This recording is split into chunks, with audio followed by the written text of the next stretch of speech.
ஒரு ரிலேஷன்ஷிப்ல நம்ம பெயின்ஃபுல்லா ஃபீல் ஆகுற மொமெண்ட் எது தெரியுமா? யாரோ உங்களை ஹர்ட் பண்ணும்போது இல்ல, நீங்க எக்ஸ்பெக்ட் பண்ணது நடக்காம போகும்போது. நீல் ஸ்ட்ரவுஸ் ஒரு புக் எழுதினாரு, தி ட்ரூத்னு. அதுல ஒரு லைன் இருக்கு, அன்ஸ்போக்கன் எக்ஸ்பெக்டேஷன்ஸ் ஆர் ப்ரீமெடிடேட்டட் ரிசென்ட்மெண்ட்ஸ். சிம்பிளா சொல்லணும்னா, நீங்க மனசுக்குள்ள வச்சிருக்கிற ஒவ்வொரு எக்ஸ்பெக்டேஷனும் ஒரு நாள் ரிசென்ட்மெண்டா மாறுறதுக்கு ரெடியா இருக்கு.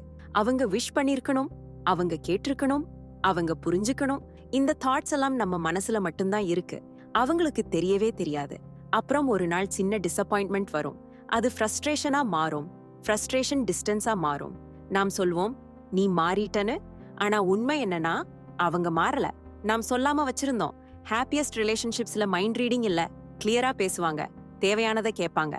அது கரேஜ் இல்ல, அது கேர்.